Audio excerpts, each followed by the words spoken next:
السلام علیکم ورحمۃ اللہ۔ امید ہے کہ سبھی ساتھی خیریت سے ہوں گے۔ تو قرآن کریم میں ہم اب اجرا کرنا سیکھ رہے ہیں، اور اجرا کا ایک فائدہ یہ ہے کہ پچھلے فائدے ہمارے ہو چکے ہیں اور تمام کے تمام اس کے اندر ریوائز بھی ہو رہے ہیں۔ تو چلیے آج کی کلاس کو شروع کرتے ہیں، آج کا سبق شروع کرتے ہیں۔ ہمارا یہاں تک مطلع الفجر تک ہو چکا ہے۔ امید ہے کہ آپ کو یہ سب سمجھ میں آ گیا ہوگا اور آ رہا ہوگا۔ تو چلیے یہاں سے آگے ہم پڑھتے ہیں، شروع کرتے ہیں۔ اچھا، اعوذ باللہ من الشیطان الرجیم، بسم اللہ الرحمن الرحیم۔ ہا پیش ہو، میم زبر م، ہوم، ز زبر ز، ہوم ز،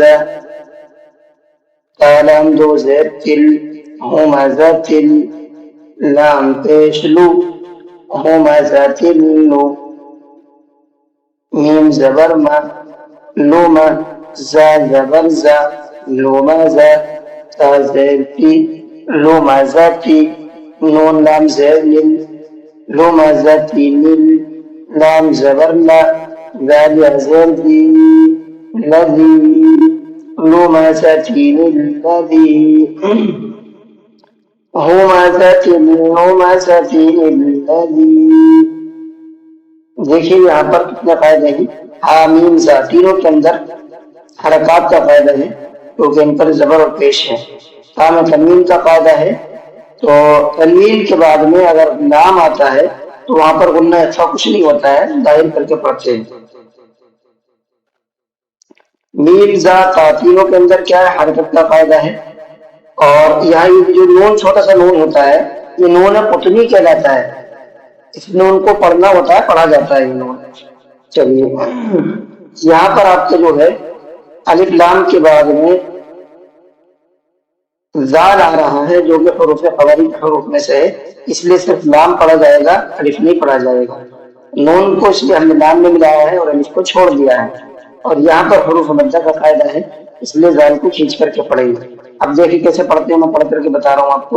ہومزۃ للذی، ہومزۃ للذی، چلیے آگے۔ حمزہ ہا زیر ای، دال زیر ری، اہدی، نون صاد زبر نس، اہدینس۔ دیکھو میں نے نون کو صاد میں ملایا ہے، یہ والا الف اور یہ والا الف لام تینوں کو چھوڑ دیا ہے، وہ ابھی بتاؤں گا کیوں چھوڑا ہے۔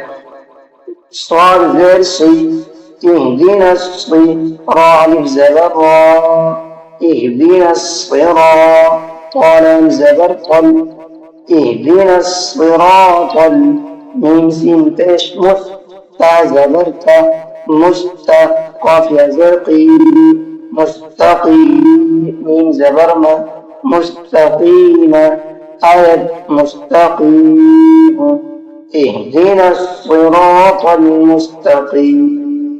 یہاں دیکھیے ہاں ساکن ہے اور پچھلے والے لفظ سے ملا کر کے پڑھا جا رہا ہے، تو قلقلے کا فائدہ ہے، یہاں قلقلہ نہیں ہوگا، ٹھیک ہے۔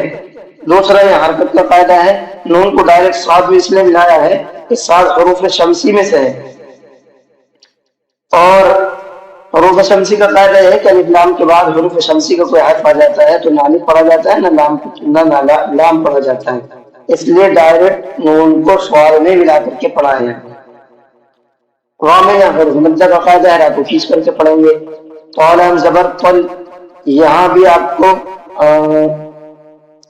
اس کا حروف قمری کا فائدہ ہے، کیونکہ حروف قمری کے 14 حروف میں سے میم آ رہا ہے، اس لیے صرف لام پڑھا جائے گا، الف نہیں پڑھا جائے گا۔ مستقیم، باقی قاعدے آپ کے آ چکے ہیں، جو آپ کا مین پوائنٹ ہوگا وہ میں آپ کو بتاتا ہوا چلوں گا۔ اهدنا الصراط المستقیم، لام الف زبر لا، تا حا زبر تح، لا تح، میم زیر می، لا تحمل، لام پیش لو، لا تحمل، را زبر رزق، قاف زبر قا، رزق، ها زبر ها، رزقها، لا تحمل رزقها۔ چلیے آگے پڑھتے ہیں۔ اب یہ الف آ رہا ہے اور یہاں اللہ کے نام کا تجدید ہے، تو تجدید سے پہلے اگر الف آتا ہے اور اس سے پہلے ہمارے لفظ سے ملا کر کے نہیں پڑھتے ہیں